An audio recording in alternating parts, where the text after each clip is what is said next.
बच्चों, आज हम पढ़ेंगे हिंदी नौवीं की हिंदी का ब्रिज कोर्स। आज का हमारा टॉपिक है मेज़बान। मेज़बान मतलब होता है कि मेहमान।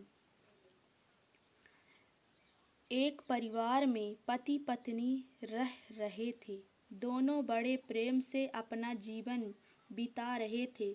एक बार उनके घर मेहमान आए तो दोनों बड़े खुश हुए।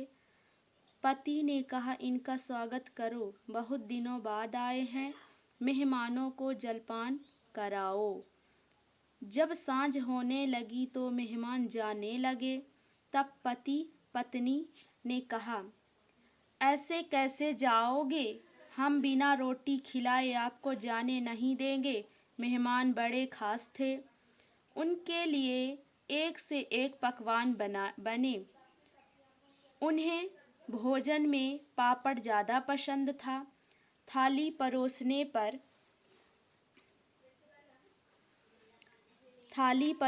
पर मेहमान हाथ मुंह धोकर बैठ गए। थाली में पापड़ न देखकर उन्हें लगा कि पापड़ बाद में परोसा जाएगा, लेकिन जब पति ने हाथ जोड़कर कहा, चलो भाई शुरू करो, तो मेहमानों का मन बैठ गया।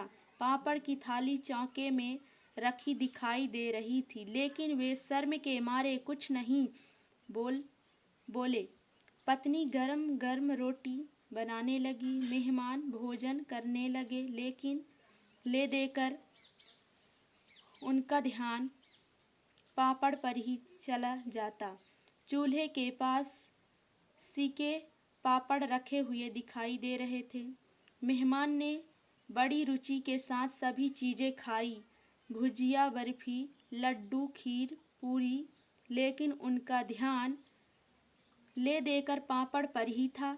उन्होंने सोचा कि यदि हमने पापड़ नहीं खाए तो ये कैसी मेहमानवाजी। वे मन ही मन सोचने लगे कि भाई भाभी कब पापड़ परोसे। जब उनकी समझ आया कि उन्हें पापड़ परोसना ध्यान नहीं आएगा, तो उन्होंने जुगत लगाने की सोची, जिससे पापड़ खाने को मिल जाए। मेहमान ने कहा, एक बात बताना तो भूल ही गया। पति पत्नी बोले, कौन सी बात?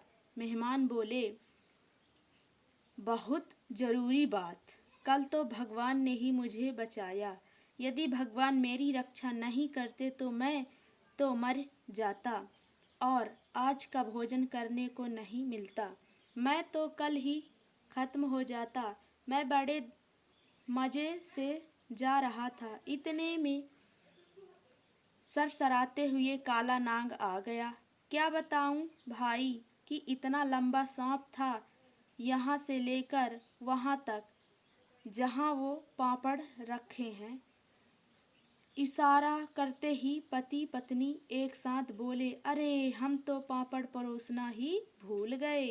मेहमान ने कहा, अब रहने दो। पति पत्नी बोले, ऐसे कैसे रहने दें, ये तो खाने ही पड़ेंगे। मेहमान ने कहा, अच्छा तो अब पापड़ की थाली ले आओ। यह बुंदेलखंडी लोक कथाओं का संकलन है। अच्छा बच्चों, आज हम अब वर्कशीट हम करेंगे। वर्कशीट नंबर 2 है। कॉलम आ में दिए गए शब्दों से समान अर्थ रखने वाले शब्दों को कॉलम ब से चुनकर लिखें।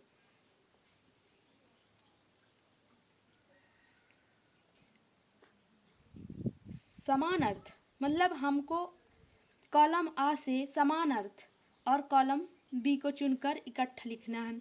स्वल्पाहार तो जुगत लगाना, अतिथि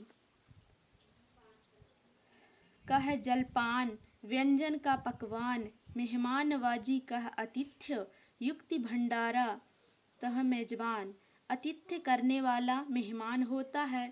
इसके बाद हम कार्यपत्रक 3 में आएंगे। नीचे दिए गए शब्दों की सूची बनाकर अपने स्वादानुसार नीचे दिए गए वर्ग में लिखें। इसके अलावा जो आपको पसंद उन्हें भी लिखें। जैसे भजिया नापसंद।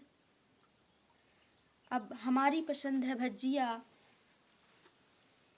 और नापसंद है खीर। इसके बाद है बर्फी है पसंद। आप भी लिखो बच्चों।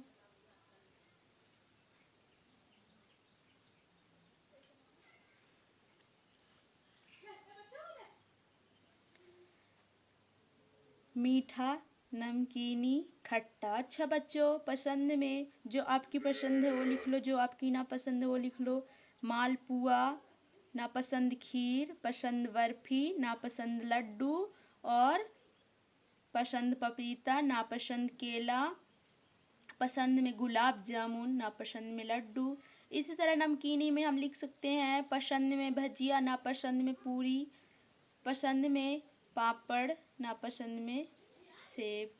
फिर है खट्टा। अब हमको जो खट्टे इतने आते हैं मतलब, तो उसमें जो हमें पसंद है वो हम लिख सकते हैं, जो नापसंद है उसमें हमें लिख सकते हैं। जैसे हमें पसंद है इमली और नापसंद नींबू।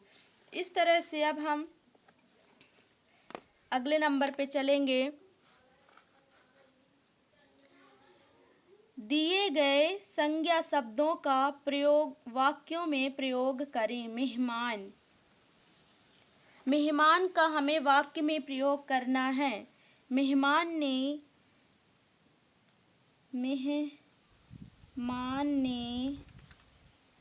कहा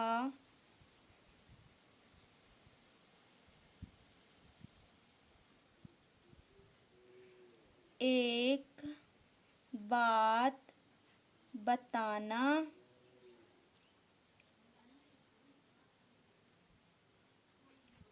भूल ही गया।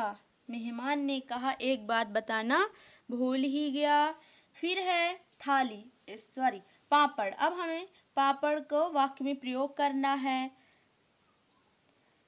थाली में पापड़ रखे हुए थे। अच्छा बच्चों, लिखो। इसके बाद है अब हमें थाली का प्रयोग करना है, वाक्य में प्रयोग करना है।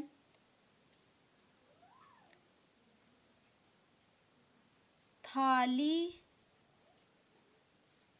पर पापड़ देखकर लगा कि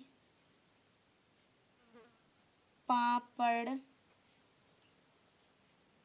बाद में मिलेगा। बाद में मिलेगा।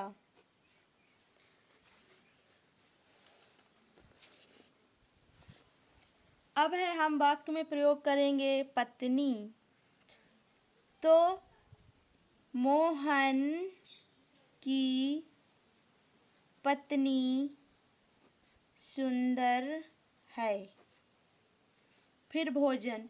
अब भोजन को वाक्य में प्रयोग करेंगे। भूखे को भोजन कराओ। इस तरह से हम लिख सकते हैं। अगला है, ये हमारा कंप्लीट हुआ। निम्नलिखित में से विशेषण विशेष्य को छांटकर लिखें। उदाहरण, क्या बताऊं भाई इतना लंबा सांप था। यहाँ पर विशेषण के रूप में हमारा लंबा और विशेष के रूप में सांप।